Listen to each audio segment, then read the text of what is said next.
ইতিহাসের পাতা ঘাটতে গিয়ে নেইমারের ইতিহাস দেখলে আপনি আঁতকে উঠবেন। ফুটবল ইতিহাসে সেরা কামব্যাকের গল্পটি এই মহানায়কের নামেই লেখা আছে। শেষ 5 মিনিটে দুর্ধর্ষ 3 গোলে অবদান রেখে সে বুঝিয়ে দিয়েছিল ফুটবল তার পায়ের জাদু। সেদিন অবাক হয়েছিল মাঠে থাকা হাজার হাজার দর্শক, কোচ, এমনকি সতীর্থ লিওনেল মেসিও। সবাই অবাক হয়ে তাকিয়েছিলেন ব্রাজিলিয়ান এই সুপারস্টারের দিকে। কি হয়েছিল সেদিন? 5 মিনিটে নেইমার কি করেছিল? কেনই বা এই সময়টাকে বলা হয়ে থাকে ইতিহাসের সেরা কামব্যাক? চলুন বিস্তারিত দেখি। উয়েফা চ্যাম্পিয়ন্স লিগের রাউন্ড 16 কোয়ার্টার ফাইনালের লক্ষ্যে মাঠে নেমেছিল পিএসজি বনাম বার্সেলোনা। নেইমার, মেসি, সুয়ারেজের মতো ভাগা ভাগা তারকা থাকতেও প্রথম লেগে পিএসজি 4-0 ব্যবধানে হারিয়েছিল বার্সাকে। অর্থাৎ দ্বিতীয় লেগে বার্সাকে ম্যাচ জিতে করতে হবে 5টি গোল। সবাই হাল ছেড়ে দিয়েছিল। স্বাভাবিকভাবে এমন ব্যবধানে ম্যাচ জিতা সত্যিই অসম্ভব, কিন্তু সেদিন ব্রাজিলের এক নায়ক বলেছিল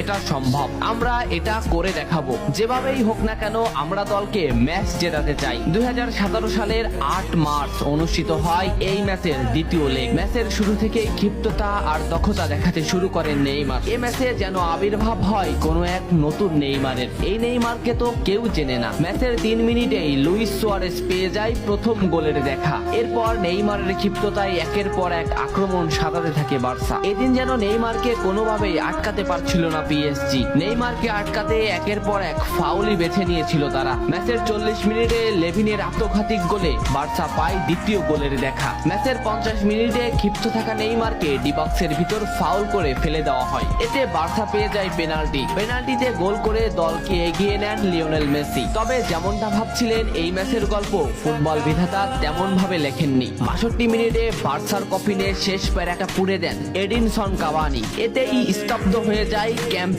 নু।